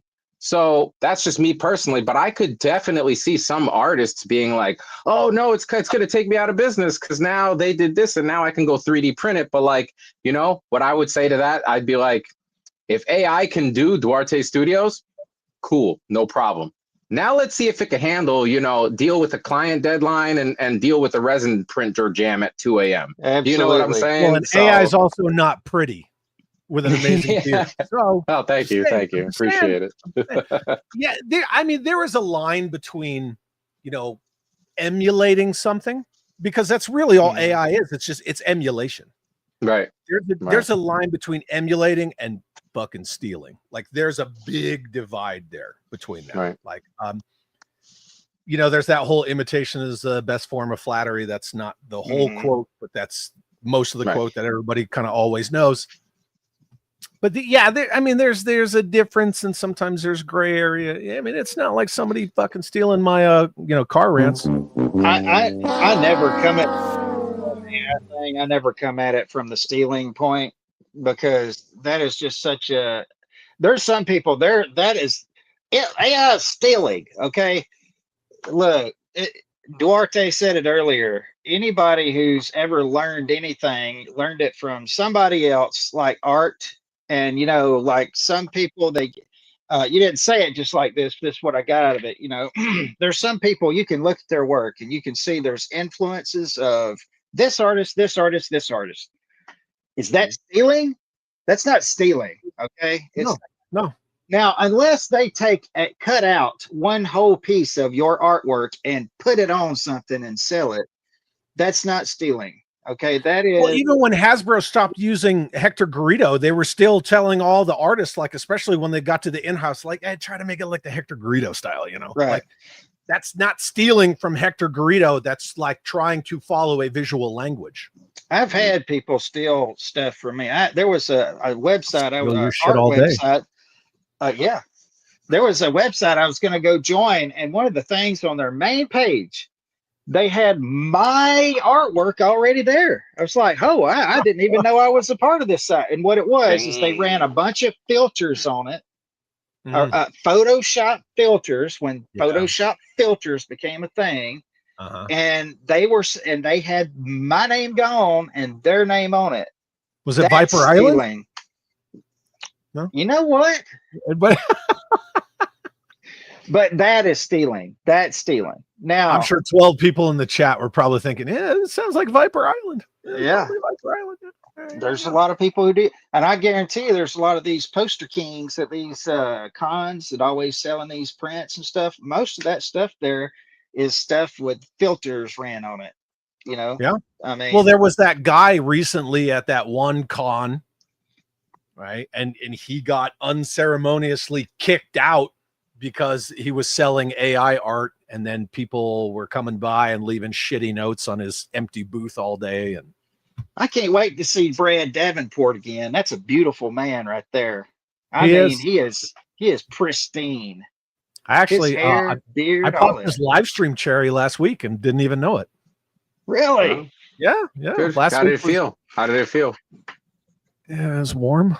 Yeah, it was warm. Was it as good for you as it was for him? Probably not. James Listen. Lucas. Go ahead. No, go ahead. Read that. James Lucas is asking me specifically, what would I think if someone made AI Joe cartoon using Sunbow voice actors? I'll tell you after I watch it. If it's Good any good. answer. I don't even necessarily need it to be the Sunbow voice actors, but I just want to see some more freaking Joe Media. Like, if AI has to do it, cool. Do I necessarily want it to be like the Sunbow voice actors? No. But Yeah, I get what you're saying, like your hypothetical argument. I'd probably watch it, but I don't know. I don't think that would really make it far anyway, because nostalgia is for stuff that's already happened and gone. If they're going to make something new, I want to see it new.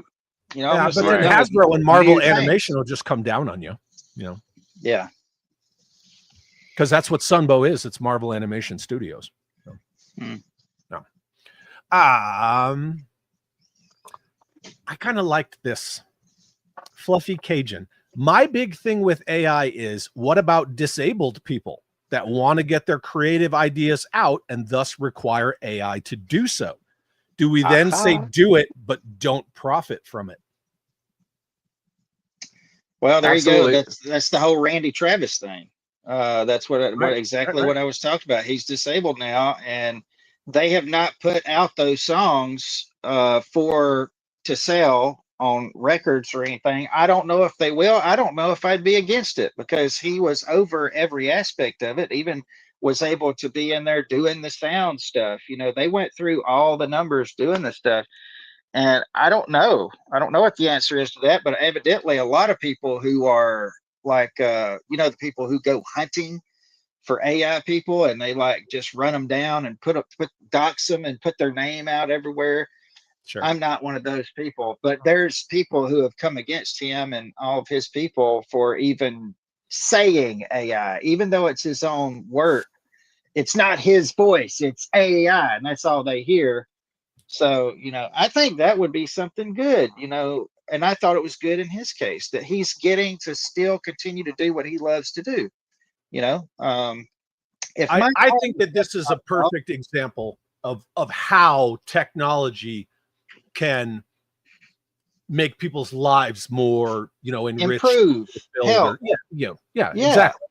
And that's what I'm all for. It's just, there's just that split between the help and improving and the people who are just gonna, Yeah, and like, YouTubers who, they come up with this like wacky idea for a thumbnail, and they're like, oh, I want AI to make, me doing this, that, or the other thing. That's great. That's all well and good. It's not my flavor, but the fact that they're able to do it, I think that's awesome. My biggest beef goes back to that card art thing, because not only is it anatomically fucked up, but they don't even admit, they won't even admit that it's AI. Like, that's that whole like corporate, if we don't say anything, it'll go away, and it never goes away. It just gets worse. Just admit, like, yeah, we used AI and we didn't catch it, because everybody knows your consumers aren't fucking stupid. I mean, people would be a lot less mad. I mean, this whole thing could be over right now. Just admit that this is AI. It's got He's got 6 dead gum fingers. Come on, man. Just say It's the same argument about, you know, the Sentinel's knees and the ratchets on that HasLab and all this stuff. And how long did people talk about that? 4 years.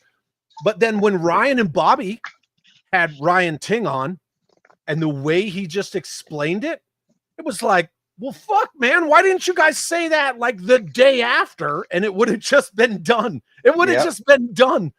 Because when he finally said something about it live on camera in front of, you know, it was so bad. People, it was a joke. They acted like it was a joke. All he had to do was exactly what he said about, you know, there's like the whole customer care issue and all that stuff. And like, we can't really talk about it because of this, that they should have just said that right out of the gate. Yeah. And then people would have been like, oh, okay, well, at least they're aware, as opposed to like cracking the joke later on. And like, it's almost, it comes across as you spit in somebody's face when really that wasn't the case at all. That is so true, Brad. Life is a whole lot easier when you own your mistakes, man. You can make a long fuss, you know, knock down, drag out just by saying, oh man, I'm sorry, I didn't mean to do that. Here, let me take care of that. That's all you got to do. That's all you got to do, you know? Yeah, we don't even need to get into that. Yeah, and then Hot Rod says, please don't get me started on Dwight slapping on Galactus because the missing ratchet knees of the Sentinel. Yeah, exactly, right? Well, that's what I was talking about. It made a joke out of it, and it like the joke was on whoever bought it. Yeah. I don't know, but I don't know what I guess the bottom line is that AI is, you know, here to stay, and I understand that it gives a lot of, I don't want to say everyday people, but it gives the everyday person creative outlets as long as they learn how to use it. I'm still trying to find somebody. Oh, well, you were going to do it for me, Quinton, the Toronto. I need that, man. I need that voice. I tried to get the actual comedian to do it. I tried to commission him, and he just never responded to me. So, man, I kind of like that. Yeah, I do kind of like this, but at the same time, does this take away from the creativity of the tattoo artist? Duarte says no. In what way? I've done tattoos, or I've been tattooing since 2007, give or take. Now, not as much as I used to, because now I'm extremely selective. But I've done tattoos. I consider myself a tattoo artist, and I don't see how that would make it. Like I said, if anything, it would motivate me to want to push harder and differentiate myself even more, and try to pick a lane and stay with it. Because as an artist in my field, a lot of times I find that I'm trying to do too much, and I should just stick to certain things and be really, really good at them. So that way, no matter where AI goes, or no matter where other artists go, they're never going to be able to reach my level in that field. So I'll kind of always be safe, so to speak, right? Because at the end of the day, that's as someone that works for myself, I'm trying to have consistency in my life, whatever that means. However, you know, as long as no one's getting hurt in the process. Yeah, I just like my tattoo artist. He, you know, he paints, he does a lot of art and a lot of different mediums. And one thing that I always respect and appreciate about my relationship with him and his relationship with me is I could just say, hey, I'm thinking about this. And then he just comes up with it. Yeah, that's the way it works at the t-shirt place that I work. People give their ideas. Yeah. And to them, even though I did it, if you ask them, anybody else, you know, ask them, they'd say, yeah, this is a shirt I designed. It doesn't bother me that they say it, because they did give me the idea and we kind of worked on it together. Sure. But, you know, that's kind of the way this whole thing works. So. Yeah. And then Stuart Jardine says, I think true artists can adapt someone else's style and incorporate it into their style to make their own better. Yeah, absolutely. That's the whole game. You said it, Mr. Stewart. Well, and that kind of goes back to the whole Rudy Abrero, Masters of the Universe, Frank Frazetta. You know, they really, like the Motu team at Mattel really wanted like They straight up asked Rudy Abreu, like, "Hey, can you do like Frazetta style?" He's like, "Man, I can do anything." And like they literally said, "We want it to look like Frank Frazetta, but your own spin on it." So, Well, I will tell you, I'm going to use third person here, what Quinton Bedwell would do or will do eventually with AI. And this is what I think. And y'all do what you want to. Okay. do what But you want. I think that AI is good for reference. Like if you got an idea for something and you don't want to spend, all the time working it out, you could use it for reference. You could, and not for the actual end result, but for And that's what reference. Duarte was saying, like before you popped on, like how he could have AI come up with something and he could see it. Yeah. You could see different variations once you get done, just to see if there's something you could go back and fix or improve or whatever like that. I'd never even thought of the whole disabled aspect of it until I went to that Randy Travis concert. Yeah. And I was like, wow, seeing him up on the stage and hearing two brand new Randy Travis songs, that was really special. And knowing, because they showed the whole process during the tribute, I thought it was amazing. I was thinking, good on that guy. He has been in such bad shape for so long, and for him to be able to get his dream back, that is cool. Yeah. But that's how Quentin Bedwell would use it. AI. I don't now, but maybe eventually I will. Who knows? Bedwell. I don't hate it. I think it's got uses like everything else. I don't think you should just throw the baby out with the bathwater. I don't hate that other people.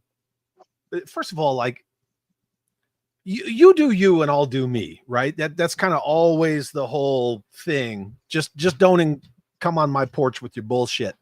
Mm-hmm. I don't like that I can't get away from it now. That's what I don't like. Yeah. Like you cannot get away from it. And maybe it's just going to be one of those things that just takes time to accept. Mm-hmm. Yeah. Many years ago, we're talking like 2003, 2002. I had a buddy that he just decided one day, I'm not going to answer phone calls anymore. It's all going to be text messages. And this is a long time ago. And it was very jarring and weird for me that I would call him and he wouldn't answer. And then he would text me, "What's up?" I'd be like, "Why don't you answer the phone?" But now that's just it's commonality. It just happens all the time. Maybe I just need to get used to it. But something about AI music just drives me up the fucking wall. It just bugs the shit out of me. And you just see the abuse of it. What do you mean, what about it? It's just generic. What about, well, I mean, I could think of at least two people off the top of my head right now, like as an example, in this same avenue that we're in, right off the top of my head, I'm thinking of Ninja and I'm thinking of Yojo Jerk. Two people who clearly are using AI for their music, but it sounds fantastic. It sounds fantastic and amazing. And they were doing music before the AI thing even became a thing. So and again, I'm only speaking for myself, I got the privilege of seeing some of the behind the scenes stuff with Jerk and with Ninja, like with their videos and their editing. And when they showed me the shit, I was like, I've done video editing, and I'm no pro, which is why I have like one video every 6 months, right? But speaking from just the ongoer, right? When I saw all the little clips and little sound effects and little I'm like, Jesus Christ, bro. Like, what did it take you 2 hours to put 3 symbols spaced by this and the timing and the this? And there's so much stuff that goes behind it that I understand why they look stressed or tired when, they're posting one video a week, because that one video takes them the whole week to do it, to post it for that one day. So if AI can help give them some semblance of time back to spend with loved ones or to do whatever the hell they want to do and not be stuck behind a computer screen, and it makes what they already make good even better, I'm all for it. I got to say, I could not, and that and this is a testament to him. He's got to be doing extra stuff to all that because his stuff does not sound not like what I'm talking about. Usually there's that texture that, like, what is the name of that app? It's like Donna or something like that. And it seems like everybody's using that for their stuff. That is what I get kind of tired that of. high pitched, like, bubble gum, nah, nah, nah, wah, wah, wah, wah, wah, wah, wah, wah, and like you hear that all the fucking time. Here's one of the problems, like, though, if too. Duarte, You are a musician. Dirk and Ninja, I don't know because I don't pick up on that. But That's all good. the other ones, That means that's good. That's a testament. But the other ones, like, I can fucking pick them out. And I hate it. I fucking But that's hate perfect because now you know exactly who to avoid off your algorithm. Problem solved. You're welcome. Well, see, this is the thing. They weed though. themselves out, bro. It's like removing the warning labels. You know, if you ask a regular person who's not tied to art about something, they say, "Oh yeah, that's cool. I like the colors and stuff." Yep, they don't know better. Then you go ask an artist, and he's like splitting that stuff apart. Well, the anatomy's off here, the composition's off there. He can point you to every little piece that's not where it should be. You're a musician. When it comes to music, don't ask Chad. Unless you want a professional. He is a musician artist. Okay. He's going to be able to tell you, okay, where do we start? So I'm just saying that I can see why that would irk you, especially on the music, because you know, I mean, we're all artists in our own ways, and that's kind of why I wanted the two of you on to discuss this. You know, Quinton, like, your art is your own thing, and Duarte, your art's your own thing. And I mean, I'm just a drummer, but no. You know what I mean? I still, I don't know what it, I don't know what, I lay the beat. I don't know what it is, but it just bugs me. Yeah. And to me, again, am I just the old guy yelling at clouds? Probably. But like this, like, immediately hear that and think, oh, that's Chad. Right. Mm-hmm. But I didn't write that. It's not fucking AI. It's somebody else's, but I pay for it. Yeah. I don't know. Could AI make that song? Sure. Because there's no lyrics in it. Because then you won't hear this kind of voice that'll know the fucking shit out of me. Yeah. Well, that's the dozens and dozens of channels that use that same fucking music. Yeah. So that is really weird, dude. You got that was really clever. You got me, an illustrator. You got Duarte, who is a crafter, like you could say sculptor. What you say, Duarte? Master designer. And then you've got a musician. Debater. AI is hitting all three of our fields. I mean, you know, I say I ain't scared. I ain't scared. What we need to do is just go into stripping, because you know AI, they can't come get us. All right, we're gonna go strip. Here we go. Let's do it.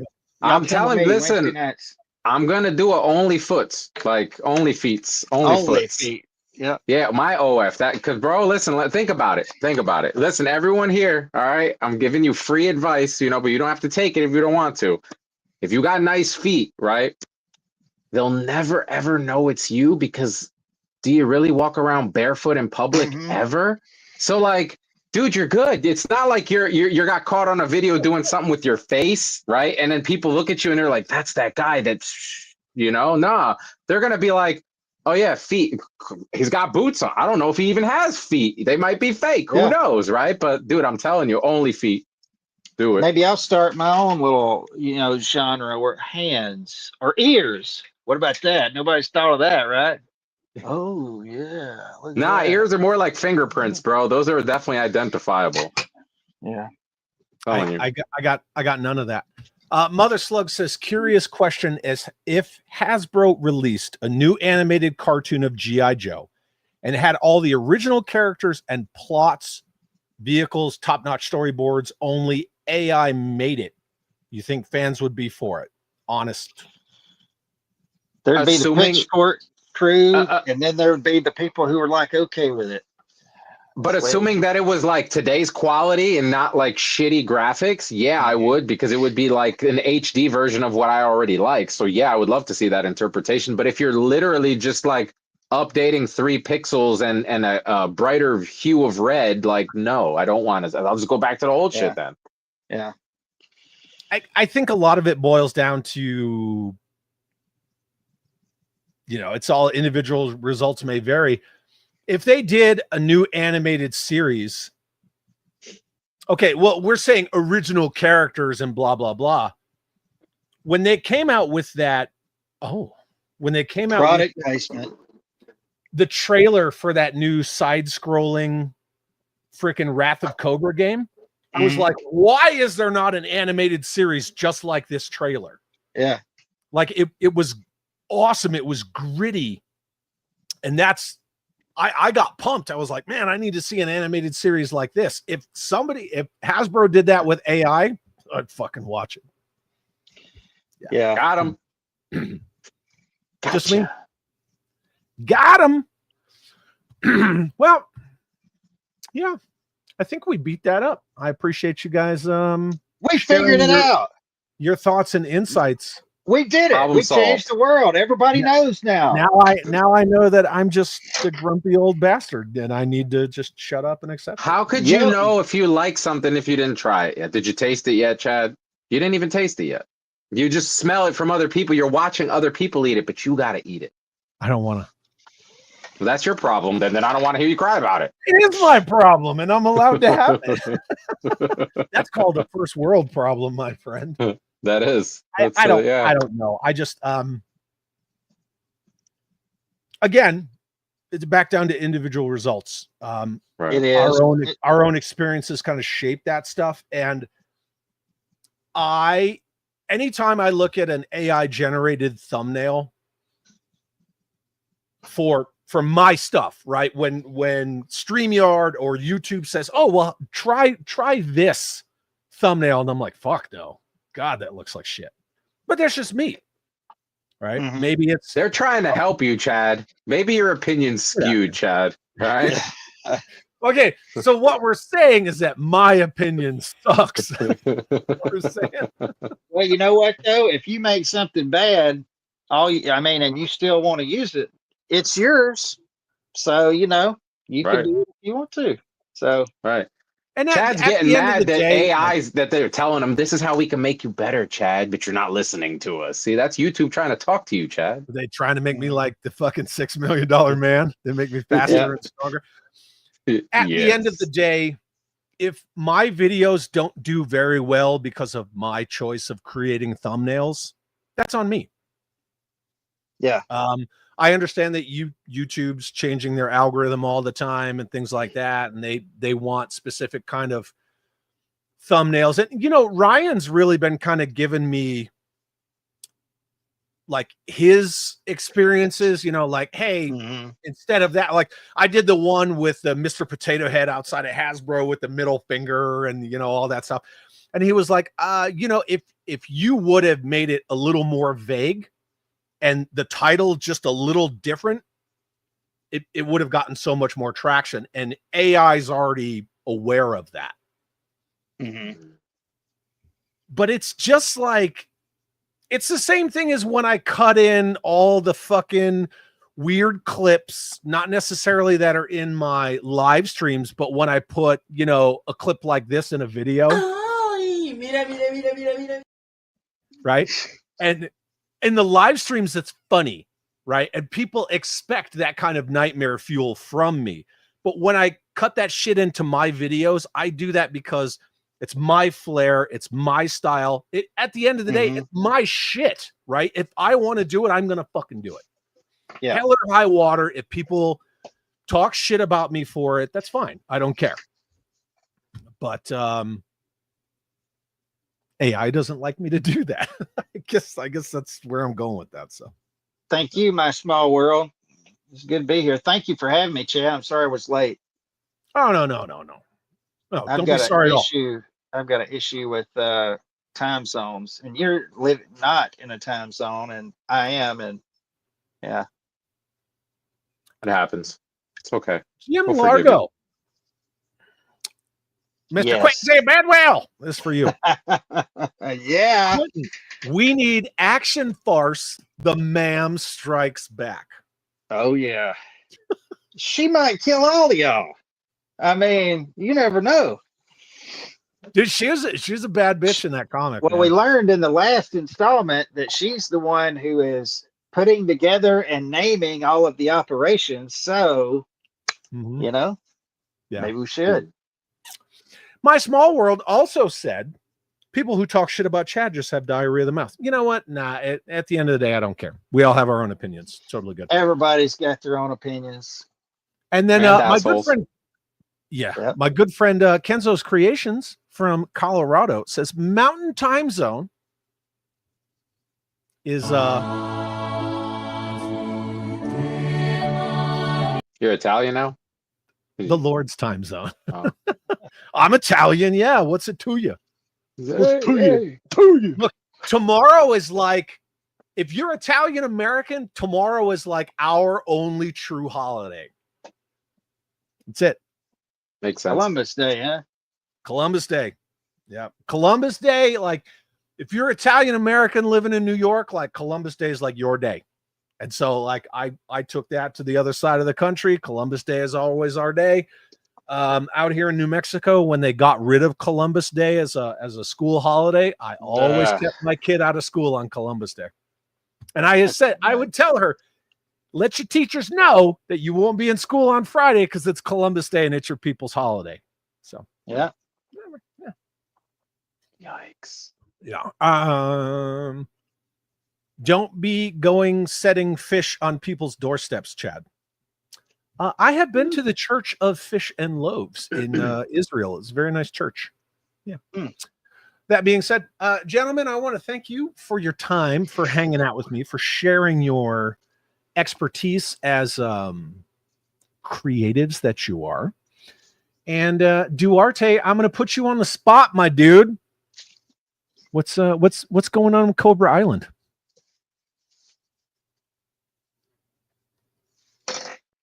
Oh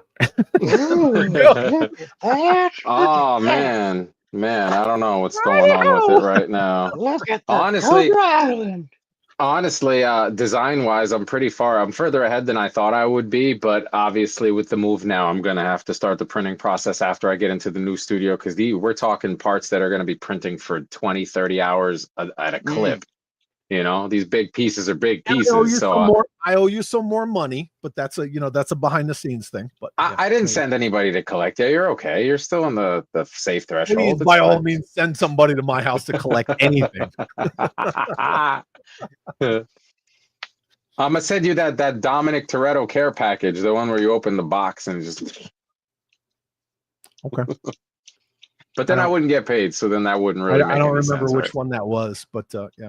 Anyway, so I don't either. It was one of them. I don't remember which number it was. I just know the house blew up after. It's coming along. Yeah. I'm excited. Oh yeah. Oh, I'll tell you in public the same thing that I tell a lot of customers in private, right? Actually, lately, most people have seen that I haven't really been posting because I've been moving and getting all this. I mean, anyone that moves an entire house with a studio that has like hundreds of thousands of bottles of paint and things of that nature knows that it takes a little bit of time and you gotta unplug, right? So, you know, there have been little delays and things like that in general, but overall, when I do get to post, no matter what it is, it can be like, hey guys, I just sculpted this paint bottle right here, you know, and I'll get a bombardment of, how's my order? Where's this? Where's that? Da, da, da, da, da, da, da. And it's like, listen, just because you don't see me posting doesn't mean I'm not working on it behind the scenes. I can't post everything because then I'd have a million posts and nothing would be cohesive, you know? So there's a method to the madness, you know? Yeah, and you don't want to reveal everything. It's got to have like, no. But I did tell Duarte privately when we talked on the phone. I said, somebody asked on last week's live stream, just randomly was like, hey, what's the status on Cobra Island? And that's when I said, well, you know, I'm going to have Duarte and Quinton on next week. I'll ask him. So, ooh, yeah. So I said I would ask. Seats on fire. Mother Slug said, "Is the base main piece the same size of the Terradrome?" Yeah, 24 inches in diameter. Mm-hmm. We know this stuff. It was Yeah. Mother Slug who asked. There you go. Awesome.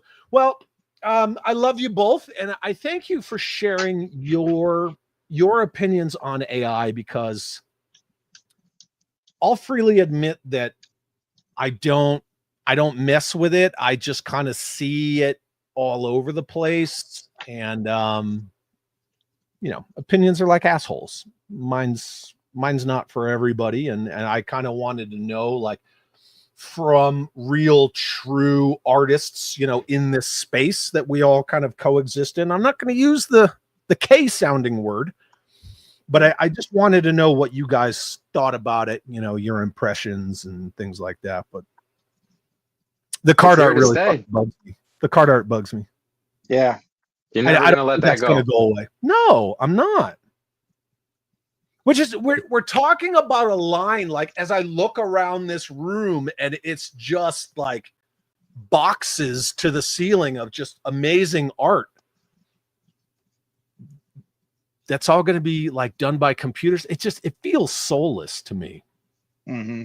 Let's see, what about the out of box collector? He don't give a shit about the artwork. I understand that. I understand that. And like I said, I've seen the arguments for people like, I don't care. I'll just throw it away. I don't care. And it's like, but if you don't care, if you have like this I'll take anything approach, why do you give a fuck about the people who do care? Yeah, that's true. I mean, that's my argument. Like, if you're just like I accept anything, then you're just cool with it. That's fine. Yeah, so I'm okay with everybody having their own opinions and even speaking their opinions. But when you start going hard in the paint after people, as soon as you hear it, that's when I'm like, man, shut up. We ain't in no rally. Just let the guy do. Let them do what they're gonna do. You go do what you like, and I'll do it. It's like, what is his name? Colorado Cornelius. You like what you like, and I like what I like. Yeah. And again, so Greg Harris is saying, I love the G.I. Joe omnibus, right? Of all the art that Carson did. I love looking through it at the art. That's why that stuff is important. I think that's why it bothers me so much, is that Joe art in particular, just, because I'm mostly a Joe guy, but toy art, packaging art, there's a science to it. It's the same thing with comic book covers, right? Like, there is a science to this stuff. And like, I don't know, when you take like the spirit out of it, to me, just, again, it's just my opinion, I think it makes a little less. I think so too. But the next generation that comes up, that's always known it that way, they don't even know that it's a thing. But but we, being here where we are, seeing something being locked to the past that's not going to be like that anymore, it's hard to watch it go that direction. Yeah, it's know like that from now on we don't get this anymore. This is it. This is done. Yeah, it's the same thing as people who, it's hard to watch. They were never around before the internet. They don't know what life was like when you had to use a fucking Rand McNally book to navigate somewhere, where now you're just like, oh, I'm just going to put it in my bleep, bleep, bleep, and it's going to tell me where to go. Yeah. Sure. It's hard to watch. Yeah. But it's going all the way back to the conversation toward the beginning about compasses. Like, can you use a compass? No, fuck you then. Anyway. Yeah. I love you both. Thank you guys for hanging out with me and having this discussion. It wasn't as much of a knockdown drag out as I thought it would be. Thanks for having me. Apparently I was just the angry guy, but I think we're all passionate about it. It's a big deal, and it affects all three of us, and it affects probably most of these viewers here, even the ones that don't even care. It may not affect you now, but no, I'm just kidding. Maybe it will, maybe it won't, but yeah. When Skynet comes for your ass. That's right.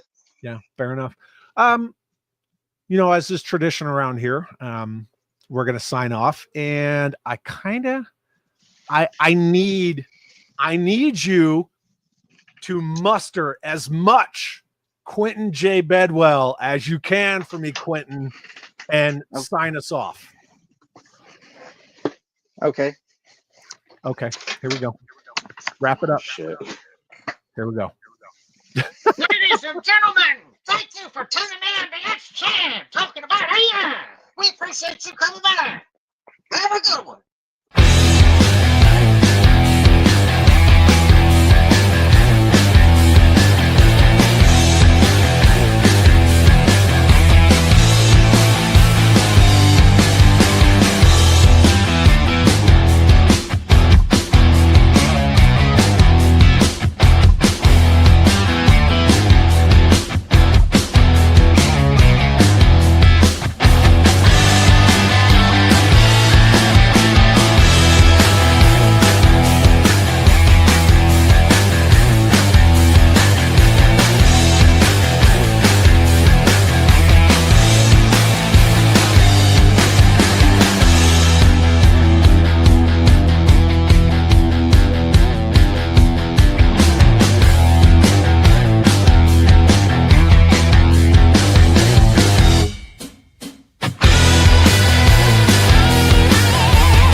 Chad, how insensitive of you.